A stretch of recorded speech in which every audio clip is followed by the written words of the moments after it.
Assalamualaikum warahmatullahi wabarakatuh. Perkenalkan nama saya Ahmad Iza Islami dengan NPM 335100637. Pada kesempatan kali ini saya akan melakukan presentasi mengenai hal-hal yang telah saya lakukan pada eh, tugas pertemuan sebelumnya, yaitu tentang membuat sistem pengelolaan jadwal, yang mana di sini saya telah berhasil membuat aplikasi yang kompatibel dengan perangkat. Di sini saya menggunakan Expo SDK 54 yang kompatibel dengan perangkat yang kita gunakan seperti Android dan juga iOS. Nah, di sini saya akan memberikan presentasi tidak baris per baris dari seluruh file yang telah saya buat. Di sini saya akan menjelaskan fungsi dari folder dan juga fungsi dari file-filenya.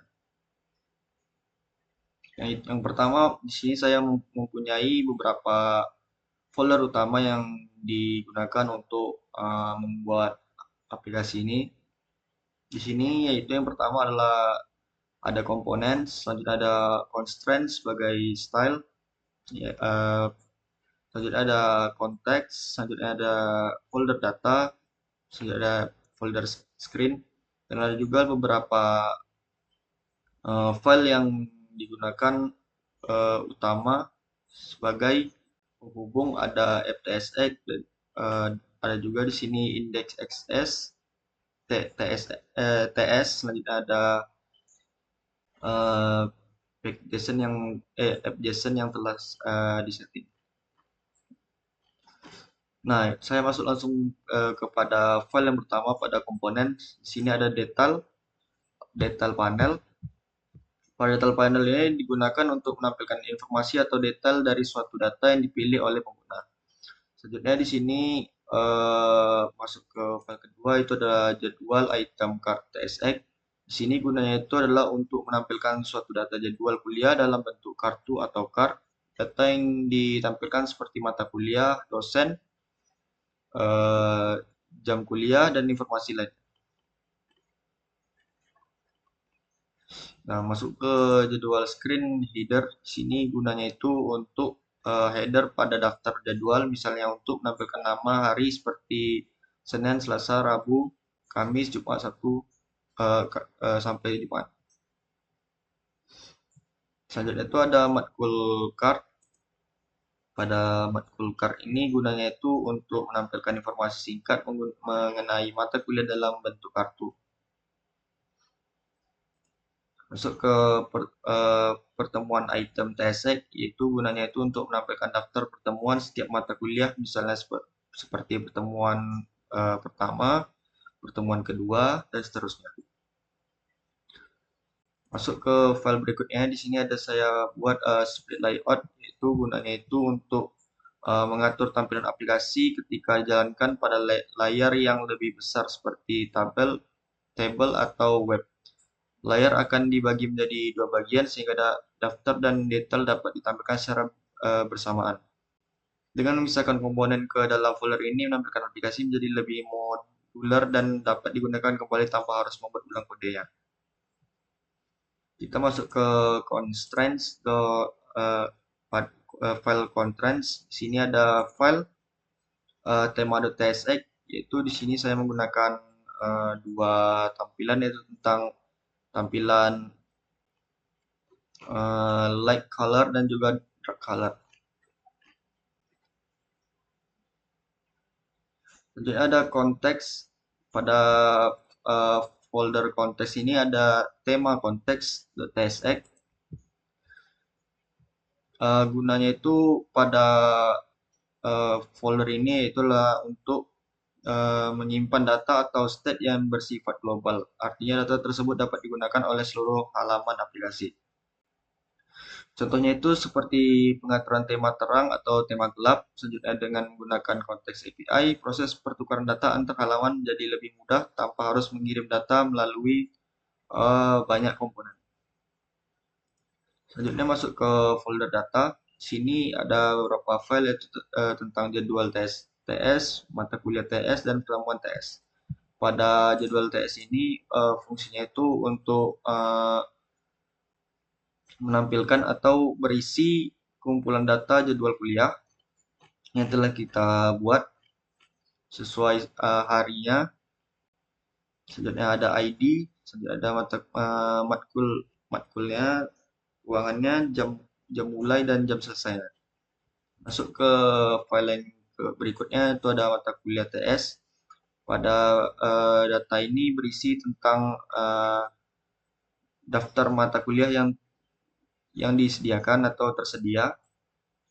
Di sini ada beberapa, contohnya itu ada kode MK, selanjutnya ada nama MK-nya, SKS-nya berapa, dosennya siapa, deskripsinya atau detail tambahannya. Selanjutnya ada eh, pada semester 6.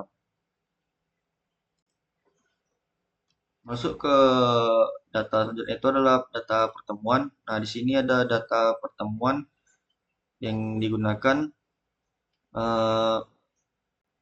digunakan pada masing-masing mata kuliah. Di sini ada data ID-nya, mata kuliah kodenya apa, mata kuliah namanya apa, pertemuan ke satu. Nah, di sini yang pentingnya itu karena di sini merupakan ada tampilan pertemuannya. Masuk ke folder berikutnya itu ada folder screen. Folder screen ini adalah folder yang berisi halaman-halaman utama yang akan dilihat oleh pengguna. Di dalamnya terdapat beberapa file yaitu tentang jadwal screen, TSX, pertemuan screen, selanjutnya ada ringkasan screen, selanjutnya ada splash screen. Pada splash screen itu gunanya itu untuk memunculkan ketika aplikasi dijalankan, halaman ini bisa menampilkan logo aplikasi sebelum masuk ke halaman utamanya. Ada ringkasan screen, yaitu gunanya itu untuk menampilkan ringkasan informasi mengenai jadwal maupun data perkuliahan halaman ini menjadi dashboard utama aplikasinya. Selanjutnya ada pertemuan screen. Di sini pertemuan screen itu digunakan untuk menampilkan daftar pertemuan dari setiap mata kuliah. Pengguna juga dapat melihat detail setiap pertemuan yang disediakan atau yang tersedia. Pada jadwal screen ini di sini ada menampilkan seluruh jadwal kuliah yang telah dikelompokkan berdasarkan hari. Pada halaman ini digunakan pengguna dapat melihat jadwal secara lebih terstruktur sehingga lebih mudah dibaca. Kita masuk ke dalam file utamanya itu. Di sini ada FTSX, itu gunanya itu untuk pusat dari aplikasi. Di dalam file ini lakukan pengaturan awal aplikasi seperti navigasi antar halaman, pemanggilan konteks, serta menampilkan screen utama. FTSX ini bisa disebut sebagai penghubung seluruh bagian aplikasi. Selanjutnya di sini ada indeks TS. Pada indeks TS ini fungsinya itu sebagai titik awal ketika aplikasi jalankan, file ini akan menampilkan FTSX sehingga aplikasi dapat mulai berjalan.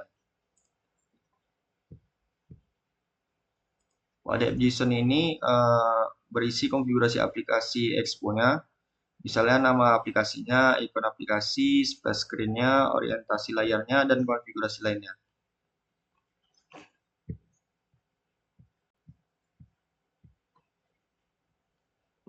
Nah, setelah saya menjelaskan beberapa file dan kegunaannya, saya akan langsung masuk ke dalam tampilan langsung atau visualisasi langsungnya mengenai aplikasi yang telah saya buat ini.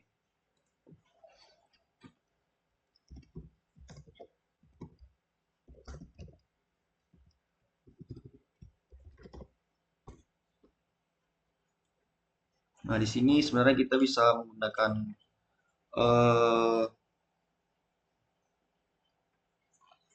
langsung menggunakan perangkat kita, handphone. Tapi karena di sini videonya langsung dari live pada laptop, sini kita buka pada menu web saja pada localhost. Nah, ini tampilannya kalau misalnya kita menggunakan tampilan dari web atau web dari desktop. Di sini kita langsung masuk aja mode apa mobilenya. Oke, di sini saya yang pertama itu ada menggunakan dua tema yaitu tentang like dan juga drag. Oke, langsung saja masuk ke bagian tampilan bagian bawahnya atau sidebarnya. Di sini ada ringkasan, ada pertemuan dan juga jadwal sesuai yang telah divisualisasikan oleh Abang Astos pada modul. Nah, di sini menampilkan beberapa seperti kodenya, kode MK-nya, ada nama dari mata kuliahnya, ada nama dosennya, dan jumlah SKS-nya.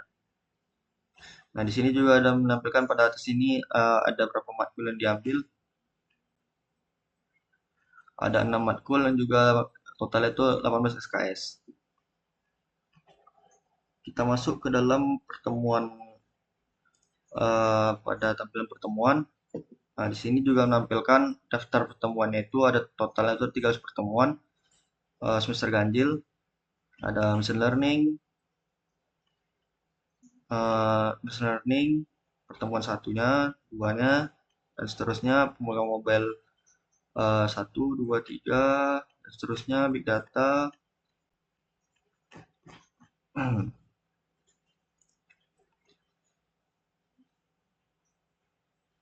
Selanjutnya di sini ada jadwal mingguan. Di sini kita setting untuk memberikan jadwal yang telah ditentukan. Di hari Senin misalnya kita ambil di Senin itu ada machine learning tentang petikum. Nah, di sini ada jam masuk dan jam keluarnya. Selanjutnya ada ruangan yang digunakan untuk melakukan praktikumnya. Dan di hari-hari yang lain-lainnya seperti seterusnya. Mungkin sekian hasil video dari saya mengenai tugas 2 ini. Tujuannya itu untuk menyelesaikan kuis yang telah diberikan Abang Asdos. Yang mana saya rasa ini masih belum sempurna dan ini apa adanya.